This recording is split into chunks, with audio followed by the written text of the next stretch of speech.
Bonjour à toutes et à tous et bienvenue à une nouvelle vidéo. Alors cette vidéo, je vais la consacrer notamment au pari gagné de Warren Buffett, ou plutôt le pari faussement gagné de Warren Buffett. Je vais vous expliquer pourquoi, à mon sens, il a perdu son pari et surtout, en fait, ce qu'il faut dégager de cette information. Je pense que juste le fait de dire que voilà, Warren Buffett a gagné son pari sur le fait qu'un tracker donc, qui répliquait l'indice du S&P sur les 10 dernières années, donc depuis 2008, allait battre en fait une gestion active de la part d'un hedge fund, et en l'occurrence Protégé Partners. Donc oui, sur les faits, il a gagné ce pari-là, mais si on regarde un petit peu plus dans le détail, je vais vous expliquer pourquoi, à mon sens, non seulement le hedge fund a perdu, mais Warren Buffett, via son fonds Berkshire également, a perdu ce pari-là. Donc, en fait, je pense qu'il faut toujours aller au-delà quand on a ce type d'information de la partie émergée de l'iceberg, c'est-à-dire juste l'info de dire Warren Buffett a gagné, Warren Buffett il est trop fort, il avait encore raison. Et je pense voilà, que c'est toujours intéressant de rentrer un petit peu plus dans le détail parce qu'en fait, c'est là où il y a des informations réellement intéressantes. Donc c'est ce qu'on va faire dans cette vidéo. Comme d'habitude, si vous appréciez ces vidéos, n'hésitez pas à me mettre un like et puis surtout à vous abonner à la chaîne YouTube, comme ça vous êtes sûr de louper aucun autre conseil et aucune autre vidéo comme celle-ci. Donc pourquoi Warren Buffett, je pense, il a perdu son pari? Alors, commençons par le commencement, c'est-à-dire le pari, il a été fait en 2008 et Warren Buffett, en fait, à l'époque, avait tout simplement dit que un investisseur avait tout intérêt à acheter un tracker sur le S&P 500 et que la performance de ce tracker-là serait bien meilleure que n'importe quel fonds de gestion sur donc, les 10 années à venir. Là, donc, si on regarde les faits, 10 ans après, en fait, la performance du tracker sur le S&P a été 3 fois supérieure à la performance que le hedge fund a réussi à dégager. Donc, clairement, Warren Buffett a gagné son pari de 1 million de dollars. Mais ce qui est important de retenir, c'est que Warren Buffett, en fait, son but, c'était quoi? C'était plutôt d'attirer votre attention sur quelque chose de très important. Ce sont les frais.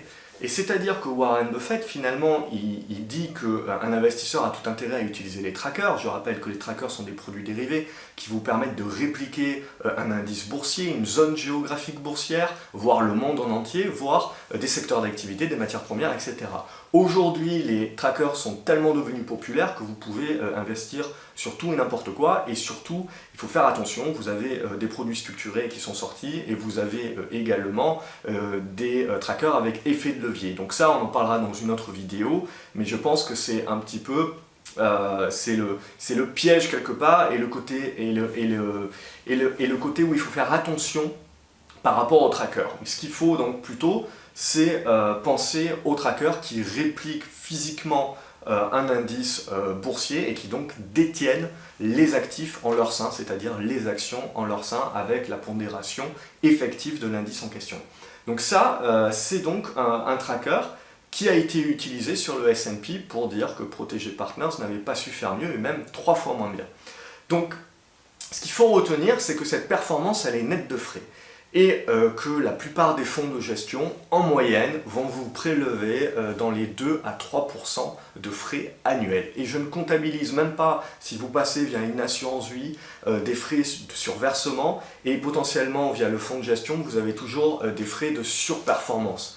Donc ça, voilà, ce sont tout autant d'éléments, tout autant de frais qui viennent s'accumuler, qui font qu'en gros, un fonds de gestion aujourd'hui va vous ponctionner par an entre 2 et 5%. Alors, entre 2 et 5%, si le fonds est performant et il continue de vous rapporter de l'argent, en règle générale, la plupart des gens ne font pas bien attention. Si on comprend la plus grande force de l'univers, hein, comme le disait Einstein, qui est la force des intérêts composés, en fait, vous vous rendez compte que tous les frais que vous perdez, entre guillemets, chaque année, ce sont tout autant d'argent que vous ne pouvez pas réinvestir l'année suivante, et donc tout autant de capital qui, en n'étant pas réinvesti, ne peut pas vous rapporter encore plus. Alors, année après année, ça ne vous donne pas l'impression que c'est énorme, mais si vous faites le calcul sur 20 ans, sur 30 ans, en fait, le préjudice est tout à fait énorme et fait complètement une différence sur la performance finale de tout placement. Donc en fait, ce qu'il faut comprendre, c'est que Warren Buffett, quelque part, il vous dit finalement 95% des hedge funds et des fonds de gestion ne sont pas capables de battre le marché ou ne sont pas capables de battre suffisamment fort le marché pour compenser en fait leurs frais élevés. Et tant et si bien qu'en fait, vous vous en sortiriez beaucoup mieux à ne pas chercher à battre le marché, mais à faire juste à chercher à le répliquer via un tracker. Et ce tracker-là, l'avantage, c'est que les frais, c'est 0,2-0,3%. Donc en gros, vous gagnez à peu près entre 1,5 et 2% rien que sur les frais en choisissant un tracker.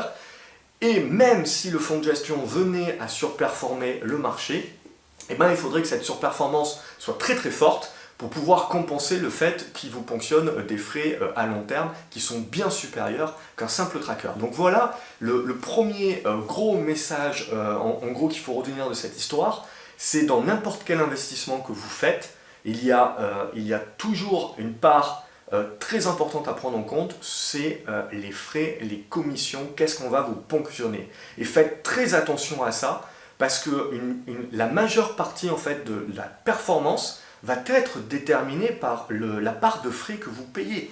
Donc c'est vraiment, ça peut vous paraître pouillemesque année après année, mais si vous accumulez ça, c'est autant d'argent que vous ne pouvez pas réinvestir et donc qui ne peut pas vous rapporter encore plus. Et donc sur 20 ans, sur 30 ans, croyez-moi, ça fera une grande différence.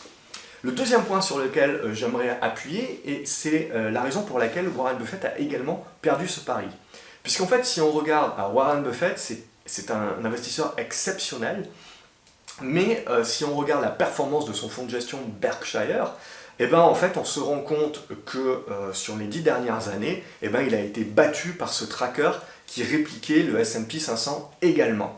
Donc c'est ça qui est assez intéressant. Alors certes, il a été battu moins fortement que le hedge fund, mais il a été battu quand même. C'est-à-dire qu'un investisseur qui aurait investi dans le fonds de gestion de Warren Buffett aurait gagné moins que s'il avait acheté tout bêtement un tracker qui répliquait le marché. Cela vient du fait que Warren Buffett arrive à battre le marché, mais arrive à le battre de moins en moins fréquemment sur ces dernières années, et surtout lorsqu'il il le bat avec une surperformance qui est beaucoup moindre également. Et puis surtout, ça vient donc des frais sur les 10 dernières années, puisque les frais dans Berkshire sont bien évidemment plus élevés qu'un ETF. Le point aussi que j'aimerais relever, c'est que Warren Buffett, quelque part, vous dit d'acheter des trackers, mais si on regarde ce que détient Warren Buffett dans son fonds de gestion, il n'y a aucun tracker. Vous avez, et si on regarde au niveau des actions, en gros, 80% des encours qui sont actuellement investis sur le fonds de gestion de Warren Buffett sont détenus sur à peu près une quinzaine de titres. Et cette quinzaine de titres appartiennent au Dow Jones.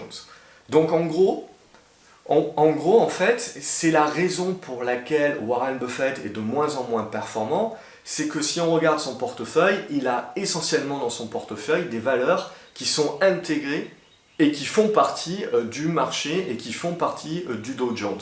Donc c'est ça aussi qui est très intéressant et qui m'amène à mon troisième point, c'est ce qu'on nomme la malédiction, et ce que je nomme en fait la malédiction du gestionnaire de fonds. Parce que le gestionnaire de fonds, en fait, quand il est au début de sa carrière, quand on est à la genèse du fonds, il n'a pas énormément d'encours, il n'a pas énormément d'argent à investir, et donc c'est ce qui lui permet de pouvoir mettre en place sa stratégie originelle de manière tout à fait simple. Donc il est capable d'aller chercher de la surperformance sur les marchés, et très souvent quand on va chercher de la surperformance sur les marchés, on va acheter des petites voire des moyennes capitalisations.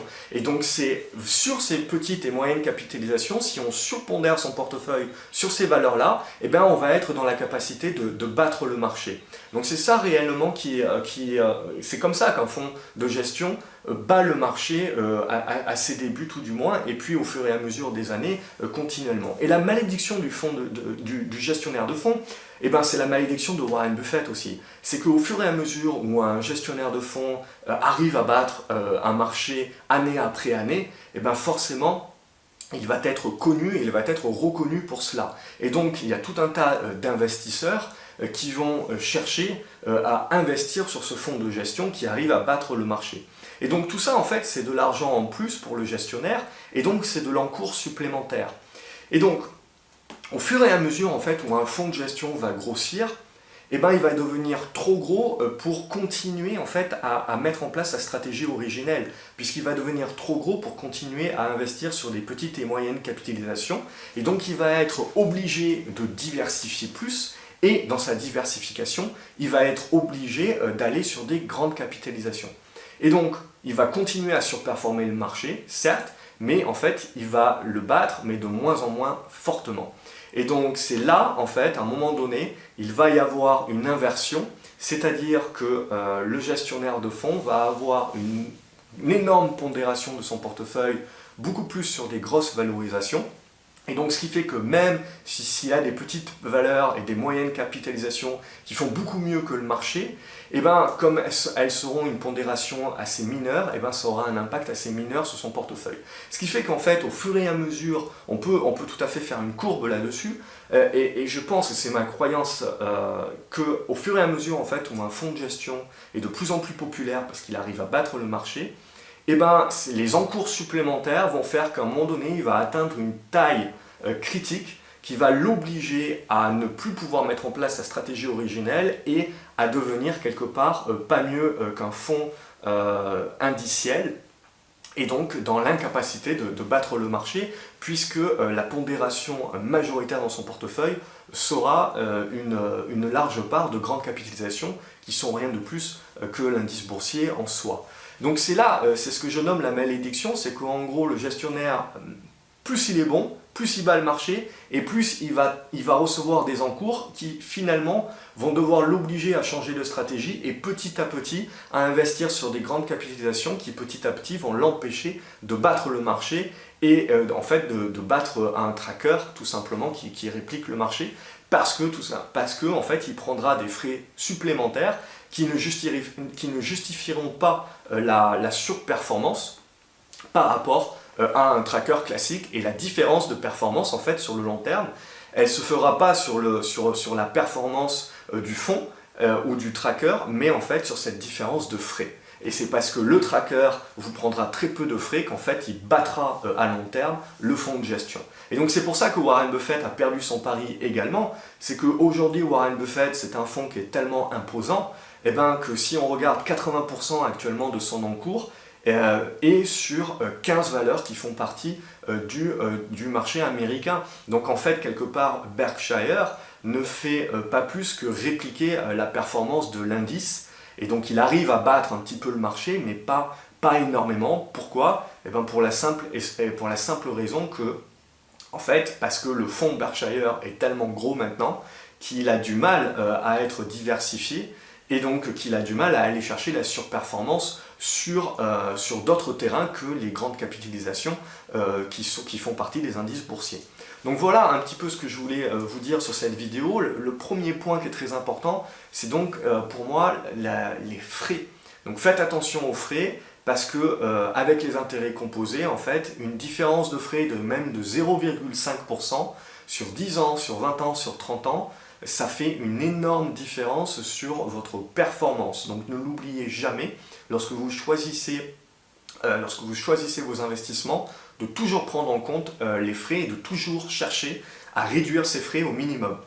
Parce qu'à long terme, pour un investisseur long terme, ça fera une énorme différence. Et donc vous l'avez compris, Warren Buffett souffre également de la malédiction des bons gestionnaires de fonds, puisqu'aujourd'hui son fonds de gestion est tellement imposant et tellement gros qu'il a de plus en plus de mal à battre le marché, et c'est tout à fait normal.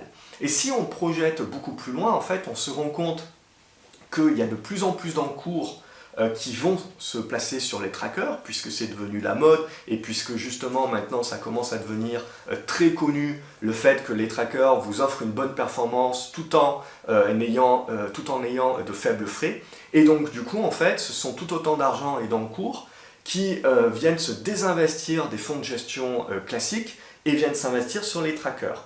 Et donc on peut se projeter dans 5 ans, dans 10 ans potentiellement, où finalement cette malédiction des gestionnaires de fonds va peu à peu s'estomper, puisque comme il va y avoir une réduction des encours, et bien potentiellement, les gestionnaires vont retrouver en fait la capacité de plus à être menottés et de plus avoir les pieds et poings liés dans l'obligation de sécuriser et de réduire le risque pour en fait conserver leur base et leur clientèle.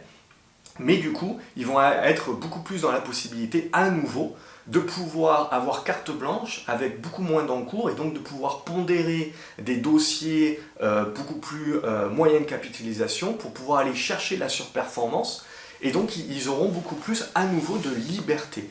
Et donc c'est là où ça va devenir très intéressant, c'est que donc on est arrivé, je pense, à un surplus vers cette malédiction des gestionnaires de fonds et petit à petit, plus les trackers deviennent connus et plus en fait les encours se dégagent des gestionnaires de fonds et ben en fait ça leur rend à nouveau leur liberté et je suis persuadé que ça va leur rendre également leur capacité à battre le marché. Après il faudra voir justement toujours, ça sera toujours une question de frais et donc ne vous laissez pas juste avoir par la performance qui est affichée, mais surtout regardez toujours que cette performance est nette de frais avant de la comparer à la performance d'un autre placement et potentiellement d'un tracker.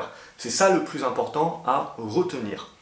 Donc si vous avez apprécié cette vidéo, n'hésitez pas à me mettre un pouce bleu. Abonnez-vous à la chaîne YouTube également pour ne louper aucune autre vidéo et aucun autre conseil comme celui-ci. Il ne me reste plus qu'à vous souhaiter une bonne journée et à vous dire à la prochaine. Salut les graphes!